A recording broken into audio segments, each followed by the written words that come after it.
அடுத்ததாக முல்லைத்தீவு மாங்குளம் துணுக்காய் பகுதியில் கண்ணிவெடி அகற்றும் பணியில் ஈடுபட்டிருந்த 4 பணியாளர்கள் காயமடைந்துள்ளனர். நம்பகமான பார்வை. இப்ப யாரும் வர்ற வரைக்கும் காத்திருக்க தேவையில்லை. நிலக்கண்ணி வெடிகளை அகற்ற முற்பட்ட போது ஏற்பட்ட வெடிப்பில் நேற்றைய தினம் குறித்த 4 காயமடைந்துள்ளனர். காயமடைந்த 4 பேரும் பெண் பணியாளர்கள் என தெரிவிக்கப்பட்டுள்ளது. காயமடைந்த 4 3 மாங்குளம் ஆதார வைத்தியசாலைக்கு கொண்டு செல்லப்பட்டதன் பின்னர் மேலதிக சிகிச்சைகளுக்காக கிளிநொச்சி மாவட்ட வைத்தியசாலைக்கு மாற்றப்பட்டுள்ளனர்.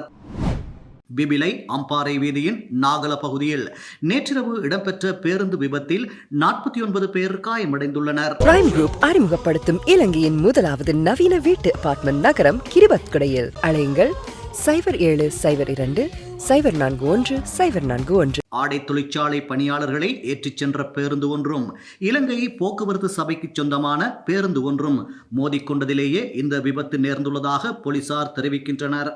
விபத்தில் காயமடைந்தவர்கள் பிபிலை வைத்தியசாலையில் சிகிச்சை பெற்று வருகின்றனர். கொழும்பு துறைமுக நகரத்தில் நிர்மாணிக்கப்பட்ட த மோல் வரியில்லா வர்த்தக தொகுதியை ஜனாதிபதி ரணில் விக்ரமசிங்க நேற்று பிற்பகல் திறந்து வைத்தார். இந்த வர்த்தக தொகுதி நிர்மாணிக்கப்பட்டிருக்கும் வரியில்லா வர்த்தக தொகுதி விற்பனை நிலையங்கள், உணவகங்கள் ஆகியவற்றை உள்ளடக்கியுள்ளது. අද මේ පෝත් සිටි ඩියුටි ෆ්‍රී මධ්‍යස්ථානය ආරම්භ කිරීම වැදගත් කාරණයක්. එක අතකින් අපේ සංචාරක ව්‍යාපාරය දැන් ගෝලීය මට්ටමට එනවා.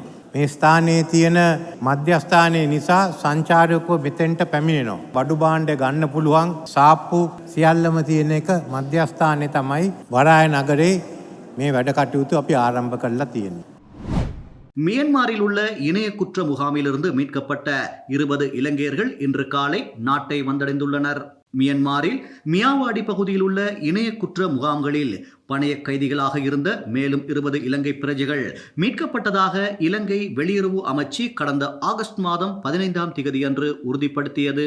இதன்போது மீட்கப்பட்ட இலங்கையர்கள் தாய்லாந்துக்கு பாதுகாப்பாக அழைத்து வரப்பட்டு தாய்லாந்தின் குடிவரவு மற்றும் குடியகல்வு திணைக்களத்தின் பாதுகாப்பில் இருப்பதாக வெளிவிவகார அமைச்சு தெரிவித்துள்ளது. மியாவாடியில் உள்ள சைபர் கிரைம் முகாம்களில் சிக்கியிருந்த 56 இலங்கையர்களில் 8 பேர் மியன்மார் அரசாங்க அதிகாரிகளால் மார்ச் மாதத்தில் மீட்கப்பட்டு ஏப்ரல் மாதம் 18ஆம் தேதியன்று நாட்டிற்கு அழைத்து வரப்பட்டனர்.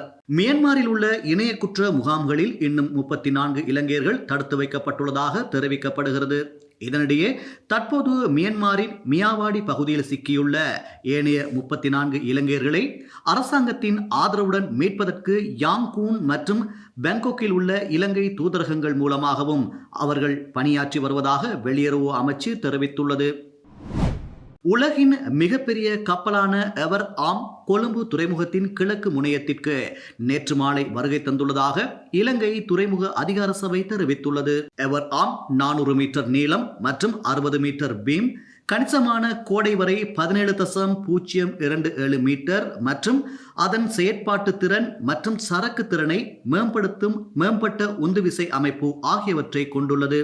400 மீட்டர் நீளம் கொண்ட எவர் ஆம் சுமார் 24,000 20 அடி கொள்கலன்களை சுமக்கக்கூடிய இக்கப்பலை ஆசியாவின் ஒரு சில துறைமுகங்களால் மட்டுமே கையாள முடியும். அந்த வரிசையில் கொழும்பு துறைமுகமும் ஒன்றாகும்.